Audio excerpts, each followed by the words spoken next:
La vapeur s'élevait comme un voile de secret autour de nous, étouffant mes cris avant même qu'ils ne naissent. Les mains rugueuses de cet homme, le père d'Élodie. Ce pilier de respectabilité glissait sur ma peau nue.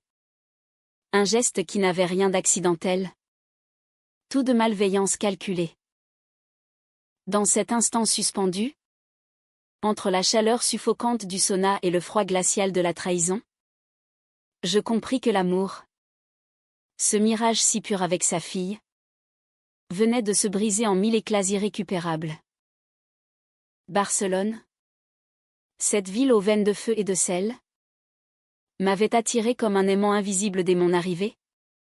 Un été où le soleil cognait sur les toits de tuiles rouges comme pour punir les cœurs esselés. J'étais Lucie. 25 ans. Une Parisienne égarée dans les méandres de la Catalogne pour un stage en architecture, un prétexte pour fuir les rues grises de Montmartre et les souvenirs d'un amour fané avec une femme qui avait préféré les lumières d'un plateau de cinéma aux ombres de notre lit partagé. La mer Méditerranée murmurait des promesses de renaissance. Mais c'est dans les ruelles labyrinthiques du Bari gothique que je la rencontrai, Élodie. 24 ans. Une flamme incarnée avec ses cheveux noirs comme la nuit barcelonaise et des yeux marrons qui semblaient puiser leur profondeur dans les abysses du port. Tout commença par un regard volé. Un de ces instants où le temps se fige. Comme dans les romans de Colette que j'emportais partout, ces pages jaunies où l'amour lesbien se déploie en arabesques sensuelles et douloureuses. Élodie travaillait dans une petite librairie cachée derrière la cathédrale. Un antre poussiéreux rempli d'ouvrages en catalan, en espagnol et en français. Vestige de ses origines mixtes, mère catalane farouche. Père français expatrié. Un homme d'affaires prospère nommé Henri, dont le nom sonnait comme un écho de la Seine dans l'air salin. Elle rangeait des volumes de Marguerite Yourcenar quand nos mains se frôlèrent sur un exemplaire de Le Coup de grâce. « Tu lis ça pour le plaisir ou pour te torturer ?» demanda-t-elle. Sa voix un ronronnement velouté teinté d'un accent chantant qui faisait danser les voyelles. Je rougis. Balbutiai une réponse sur la beauté tragique des amours impossibles. Et ce fut le début. Nos conversations s'allongeaient comme les ombres du soir sur la place Royale, où nous nous retrouvions après la fermeture de la librairie. Élodie était une tempête contenue, athlétique, avec des courbes sculptées par des années de danse flamenco dans les tablaos enfumés. Elle cachait sous son sourire espiègle une vulnérabilité héritée d'une enfance marquée par l'absence de sa mère, partie trop tôt pour un cancer vorace. Les femmes comme nous, Lucie, on danse sur le fil du rasoir, me confia-t-elle un soir, nos doigts entrelacés sous la table d'un café aux allures de bohème, où le vin rouge coulait comme du sang poétique. Je hochai la tête, sentant déjà le fil se tendre entre nous, fragile et électrisant.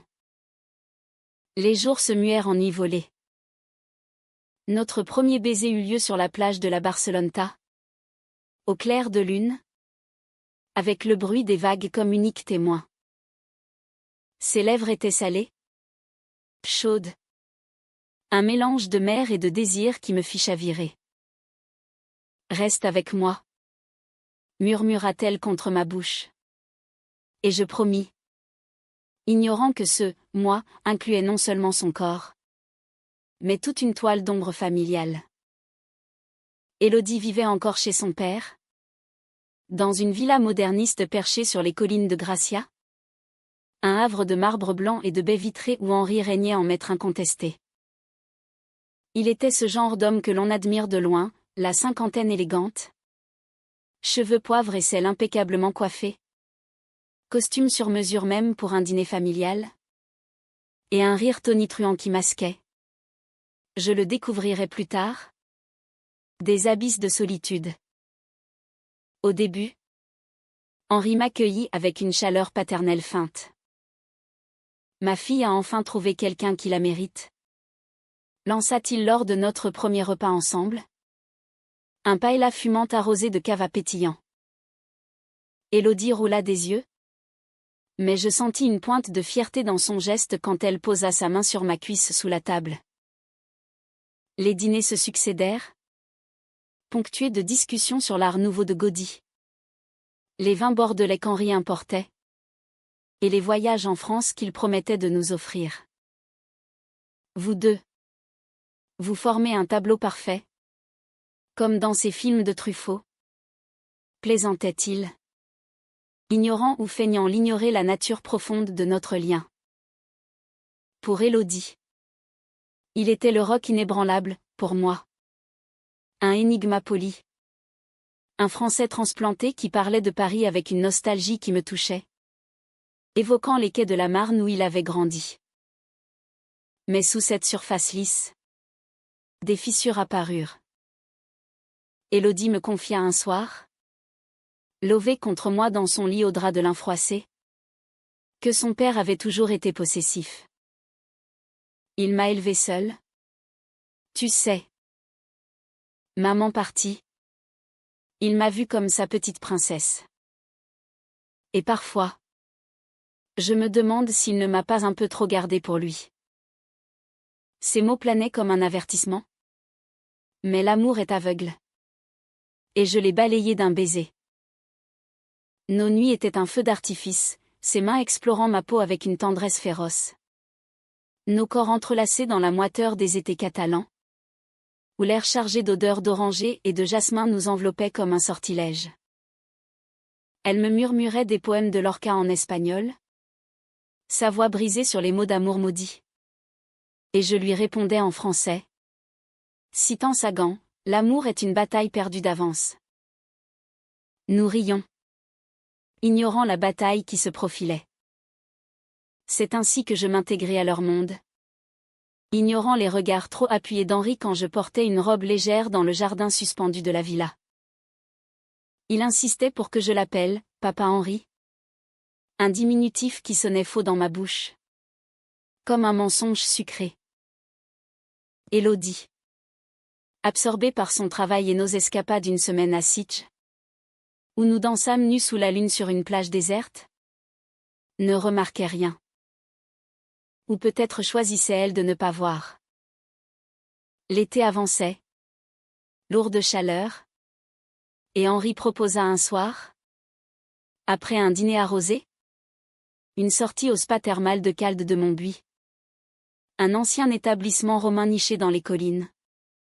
Avec ses saunas boisés et ses piscines minérales. Une tradition familiale, dit-il avec un clin d'œil. Ça détendra les nerfs avant la rentrée. Élodie adore ça. Élodie accepta avec enthousiasme. Et je me laissai emporter par leur joie contagieuse. Le jour venu, nous partîmes en fin d'après-midi. La Mercedes d'Henri filant sur l'autoroute bordée de cyprès. La radio diffusait du Piaf. La vie en rose. Et Élodie chantait faux à plein poumon. Sa tête sur mon épaule. Henri nous observait dans le rétroviseur. Son sourire un peu trop fixe. Le spa était un havre de quiétude, voûte de pierre. Vapeur odorante de thym et d'eucalyptus. Des bassins où l'eau chaude léchait la peau comme une caresse. Nous nous séparâmes pour les vestiaires hommes d'un côté. Femmes de l'autre. Et Élodie m'embrassa furtivement avant de filer sous la douche. À tout à l'heure. Mon amour. Profite. Je m'enroulai dans une serviette. Le cœur léger. Et poussai la porte du sauna mixte. Un espace intime aux parois de cèdre rougeoyant sous les lampes tamisées. La chaleur m'enveloppa comme un amant jaloux. Et je m'assis sur le banc du haut. Les yeux clos. Laissant la sueur perler sur ma nuque. J'étais seule. Ou je le crus. Puis la porte grinça. Et une silhouette massive entra, Henri. Torse nu. Une serviette nouée bas sur les hanches. Son corps encore athlétique marqué par les épaules larges. Poitrine poilue. Un tatouage fané d'un aigle sur l'avant-bras. Souvenir de sa jeunesse rebelle à Marseille. Lucie. Quelle coïncidence! S'exclama-t-il. s'asseyant à côté de moi. Trop près. La vapeur montait, épaisse. Et je sentis son regard peser sur moi comme une main invisible. Élodie est dans le hammam. Elle en a pour un moment. Profitons de ce calme. Sa voix avait perdu son ton jovial, elle était basse. Chargée d'une intonation que je ne lui connaissais pas. Je hochai la tête. Mal à l'aise. Mais la politesse, cette maudite politesse française me cloua sur place. Il parla de Paris. De ses regrets. De la solitude qui rongeait un veuf comme lui. Tu me rappelles tant ma femme. Tu sais. Cette grâce. Cette fragilité. Ces mots glissaient comme de l'huile. Et soudain, sa main effleura ma cuisse. Un geste, accidentel, qui s'attarda. Mon cœur s'emballa. Henri. S'il vous plaît. Murmurai-je.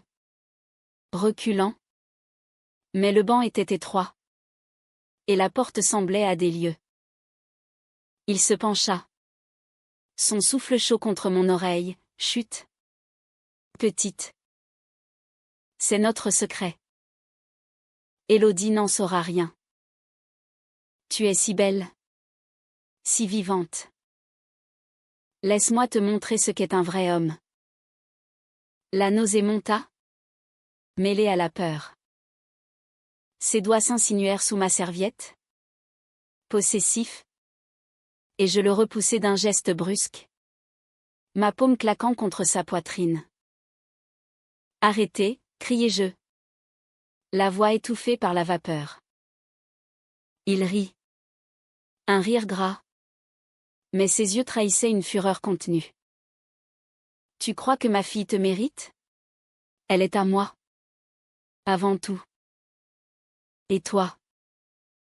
Tu es juste de passage. Je bondis. Attrapai ma serviette qui glissa dans la panique. Et courus vers la sortie. Le cœur battant la chamade. La peau brûlante non pas de chaleur mais de honte. Dehors. L'air frais me gifla. Et je m'effondrai contre un mur de pierre. Des sanglots silencieux secouant mon corps. Élodie me trouva là. Enveloppée dans son peignoir. Inquiète, qu'est-ce qui se passe? Ma chérie? Je ne pus rien dire. Pas encore.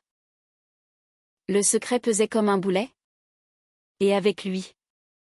La certitude que notre idylle venait de basculer dans l'abîme. Les jours suivants furent un tourbillon de silence et de mensonges. Un balai maladroit où chaque regard échangé entre Élodie et moi portait le poids de l'inavouable. Je rentrai à la villa avec elle ce soir-là. Prétextant une migraine la vapeur. Dis-je. Trop étouffante.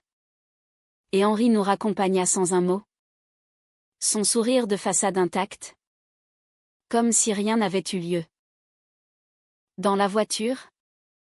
Il fredonnait du Brel. Ne me quitte pas. Ironie cruelle qui me noua l'estomac. Élodie. Levée contre moi. Ne remarqua rien, elle traçait des cercles paresseux sur ma main. Ignorant que ses doigts tremblaient encore du contact impur. À la maison. Je m'enfermai dans la salle de bain. Laissant l'eau froide couler sur ma peau pour effacer les traces invisibles. Dans le miroir embué. Mon reflet me renvoyait une étrangère, yeux rougis. Lèvres pincées. Une Lucie brisée qui n'avait plus rien de la rêveuse parisienne arrivée en juin. Comment lui dire? Élodie. Avec sa foi innocente en l'harmonie familiale. En ce père qu'elle idolâtrait comme un saint laïque. Il est tout pour moi. M'avait-elle confié une fois. Les yeux brillants. Sans lui. Je serais perdue. Et moi? En révélant la vérité. Je risquais de la perdre elle. De briser le fil ténu qui nous unissait. Les nuits devinrent des champs de bataille intérieurs. Élodie me cherchait avec une tendresse redoublée. Ses baisers plus urgents. Comme si elle pressentait la faille. Nous faisions l'amour dans la pénombre de sa chambre. Nos corps se cherchant avec une ferveur désespérée, ses hanches ondulant contre les miennes. Ses gémissements étouffés dans l'oreiller pour ne pas réveiller la maison. Je t'aime tellement. Lucie. Haltait-elle. Et je répondais en écho. Mais les mots sonnaient creux. Pollués par l'image d'Henri. De ses mains avides dans la brume. Le désir se muait en poison, chaque caresse me rappelait la violation. Et pourtant, je m'accrochais à elle. À nous. Comme à une bouée dans la tempête. Henri. Lui. Jouait son rôle à la perfection. Au petit déjeuner. Il me servait du café avec une courtoisie exagérée. Ses yeux glissant sur moi comme des serpents. Tu as l'air fatiguée, ma petite. Besoin d'un massage? Lançait-il d'un ton badin. Et Élodie riait, ignorant le sous-texte. Je serrais les dents, hochais la tête, et fuyais vers la terrasse pour respirer l'air chargé de bougainvilliers. Un après-midi. Alors qu'Élodie était à la librairie, il me coinça dans le salon, un verre de whisky à la main. Tu n'as rien dit. Sage fille. C'était juste un moment d'égarement. Oublie. Sa voix était suave, menaçante. Sinon, Élodie en souffrira. Tu sais combien elle est fragile. Un mot de travers? Et il n'acheva pas. Mais le message était clair, la trahison n'était pas seulement la sienne, mais une arme qu'il brandissait contre nous.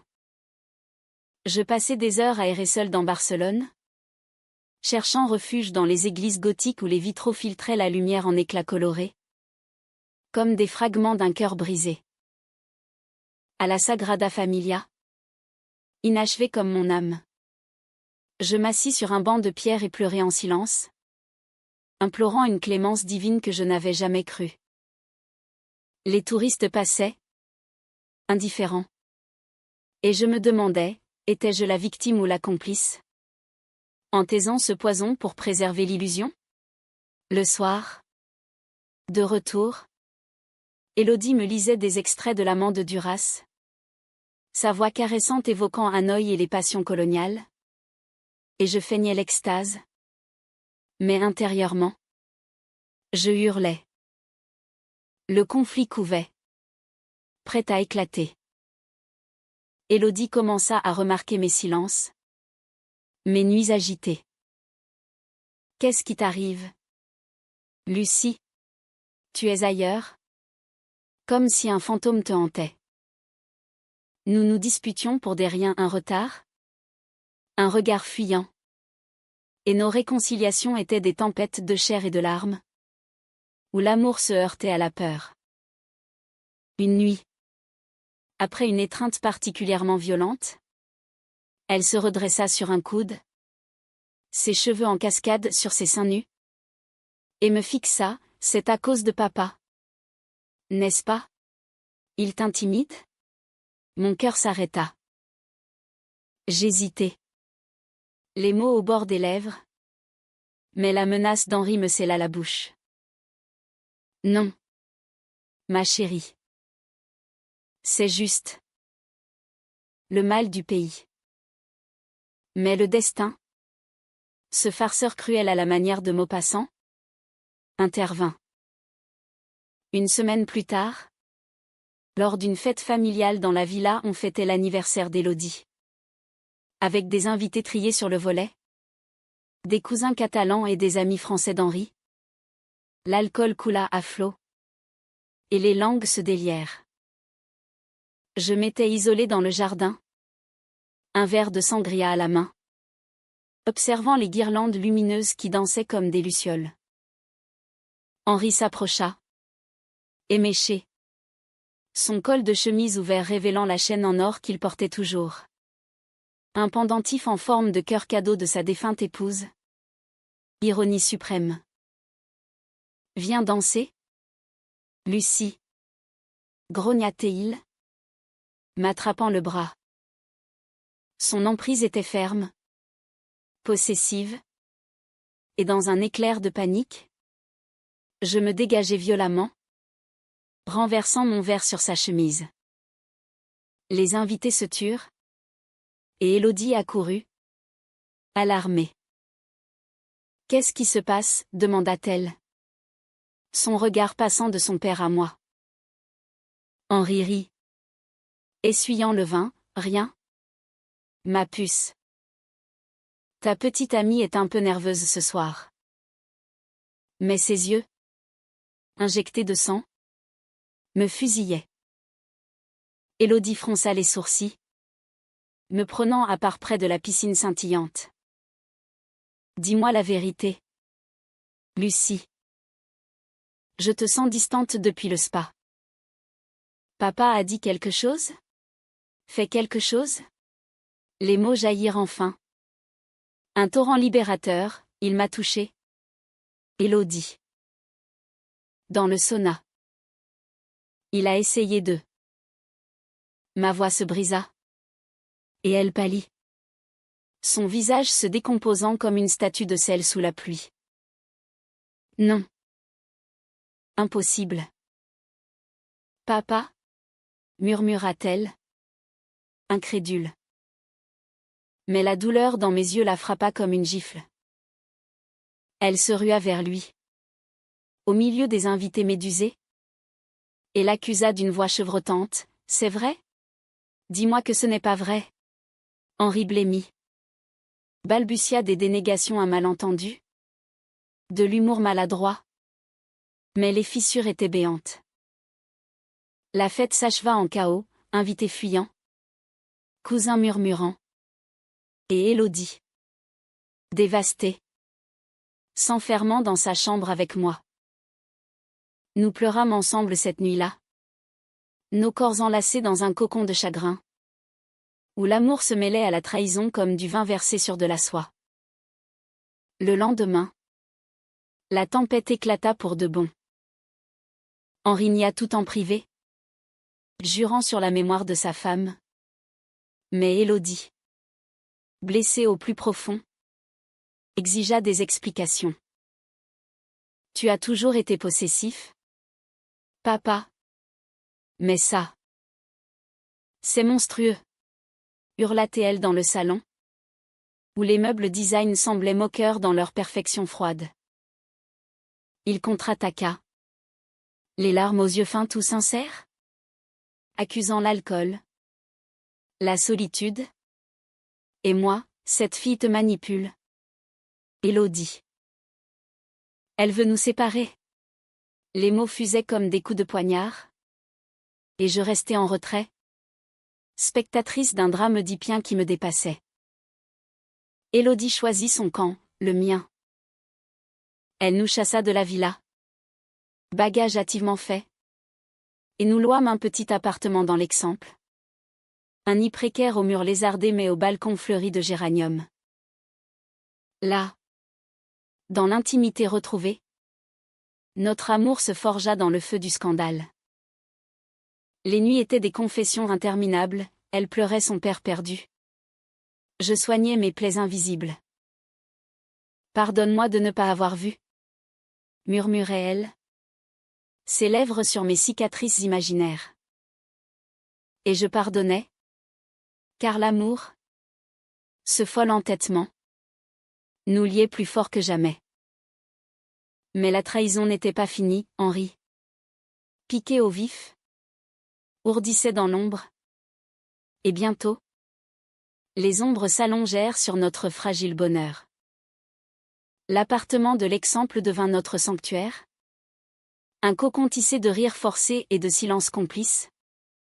Où les odeurs de paella improvisées se mêlaient à celles du jasmin qui grimpait le long des persiennes. Élodie avait quitté la librairie pour un poste de guide touristique, pour respirer l'air libre. Dit-elle. Mais je savais que c'était pour fuir les commérages qui infestaient déjà les cercles littéraires de Barcelone. Moi, je prolongeais mon stage, dessinant des plans de rénovation pour des hôtels modernistes, mes crayons traçant des lignes droites là où ma vie zigzaguait en chaos. Nous marchions main dans la main le long des avenues bordées de palmiers, défiant les regards curieux. Et dans ces moments, l'amour nous apparaissait comme un acte de rébellion, pur et incandescent. Pourtant, la blessure saignait encore. Élodie appelait son père sporadiquement. Des conversations laconiques où les « je t'aime » sonnaient comme des adieux. Henri, de son côté, bombardait mon téléphone de messages, des excuses larmoyantes d'abord, puis des menaces voilées: tu as ruiné ma famille. Pars, avant que je ne raconte tout à tes employeurs. J'effaçais, bloquais. Mais la peur s'insinuait. Un ver froid dans le ventre. Une nuit, après un cauchemar où je revivais le sauna en boucle, je me réveillai en sueur et trouvai Élodie éveillée, les yeux fixés au plafond craquelé. Il m'a appelé aujourd'hui, avoua-t-elle. Il veut qu'on se voie. Tous les trois. Pour réparer. Sa voix tremblait, déchirée entre l'amour filial et la loyauté envers moi. Je refusai net, mais elle insista, arguant que le silence était une prison pour nous tous. Et si c'était un malentendu? S'il regrettait vraiment? Ces mots me blessèrent plus que les avances d'Henri, ils ravivaient le doute, me faisant me sentir comme une intruse dans leur histoire sacrée. Nous nous disputâmes pour la première fois vraiment, nos voix montant en crescendo dans la cuisine exiguë, où les assiettes s'entrechoquaient comme des boucliers. Tu le défends encore? Après ce qu'il m'a fait, criai-je. Et elle fondit en larmes. C'est mon père? Lucie. Le seul qui m'ait jamais aimé. Toi. Tu peux partir. Retourner à Paris. Moi. Je reste avec mes ruines. Les mots planaient. Assassin. Et je claquai la porte, errant dans les rues nocturnes jusqu'à l'aube, le cœur en lambeaux. Le lendemain, elle s'excusa à genoux, ses bras autour de ma taille, et nous nous réconcilâmes dans un lit défait, où nos corps parlèrent ce que les mots ne pouvaient. Mais la graine de la discorde était plantée. Henri profita de cette faille, envoyant des fleurs, des roses blanches, symbole de pureté moqueuse avec des cartes signées « Ton papa qui t'aime ». Élodie les jetait, mais je voyais l'hésitation dans ses yeux. Ce tiraillement entre deux amours, l'un charnel et neuf, l'autre ancestral et toxique.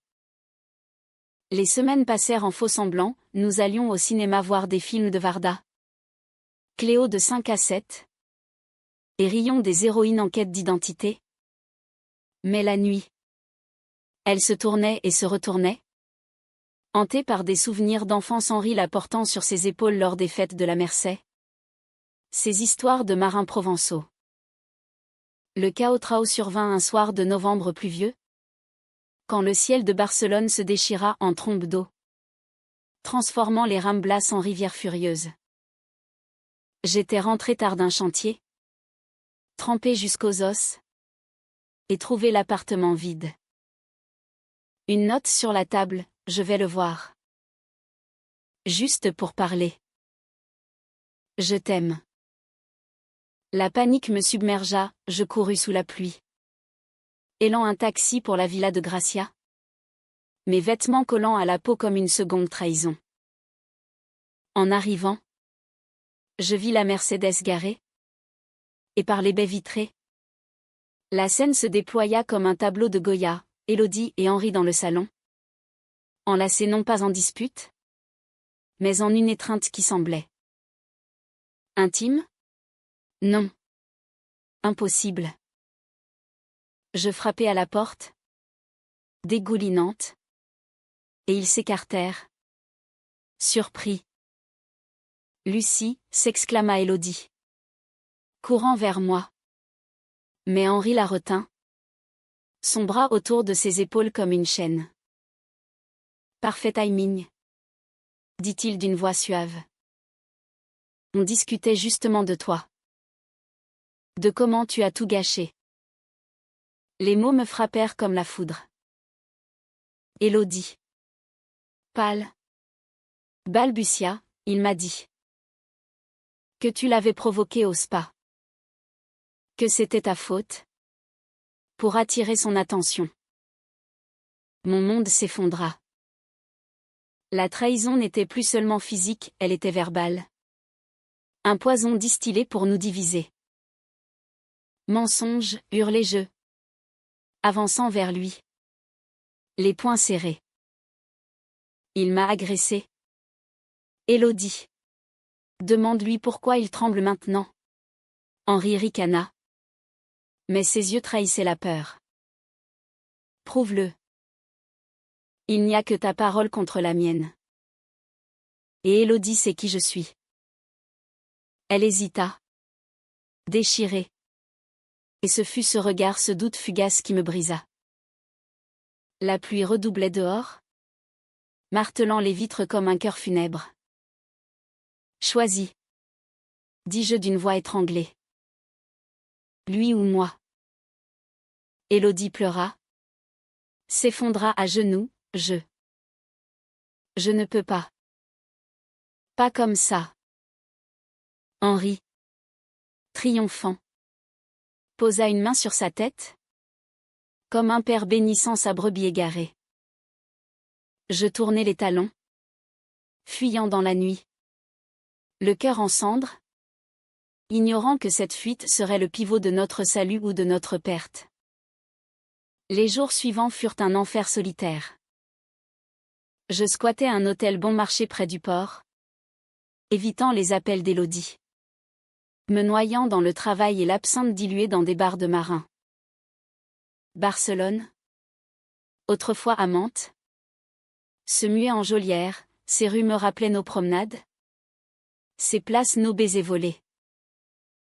Henri, sentant la victoire, envoya un avocat à un cousin. Bien sûr pour menacer d'un scandale si je ne quittais pas la ville. Mais Élodie, dans un sursaut de lucidité, rompit les ponts, elle le confronta seule. Exhumant des lettres anciennes, des aveux de jalousie pathologique envers les amis de son enfance. Tu m'as étouffé toute ma vie. Papa. C'est fini. Elle me trouva un soir, sur la plage de la Barceloneta, où nous nous étions embrassés pour la première fois. Assise dans le sable humide, je regardais les vagues, et elle s'approcha, trempée de pluie, les yeux rougis. J'ai choisi. Lucie. Toi. Nous. Ces mots étaient un baume. Mais la cicatrice saignait encore. Nous rentrâmes, main dans la main. Et dans l'appartement, nous nous aimâmes avec une douceur nouvelle. Comme si chaque caresse effaçait un peu du poison. Pourtant, la confiance était ébréchée. Et le chemin vers la guérison s'annonçait long.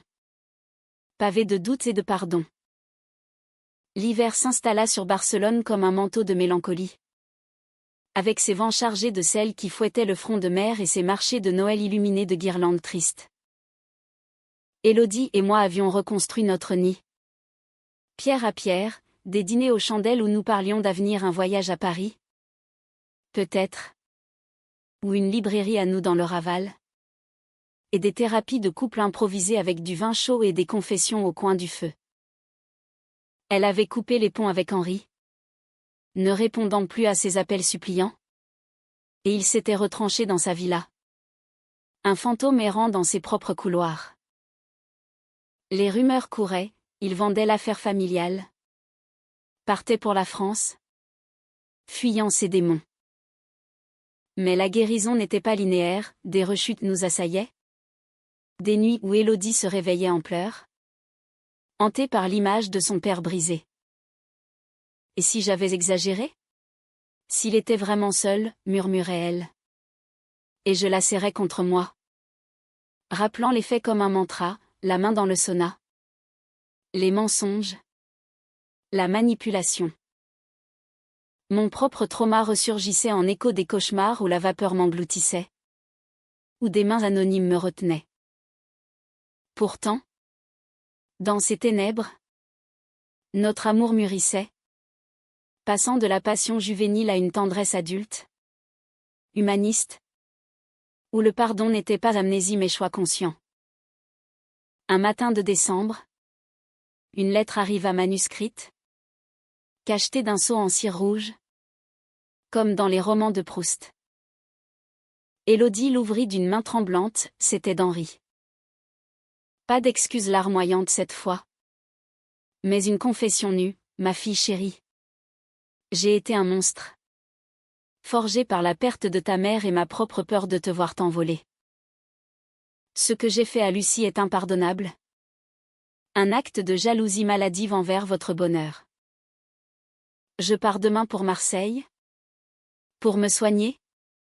Pour renaître peut-être. Sache que je vous aime. Sans possession. Pardonne-moi un jour. Si tu le peux. Des larmes coulèrent sur le papier. Et Élodie me l'attendit. Brisée mais libérée.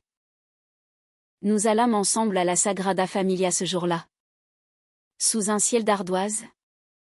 Et gravîmes les tours inachevées pour voir la ville s'étendre comme un tapis de promesses. Il a enfin vu. Dit-elle. Sa main dans la mienne.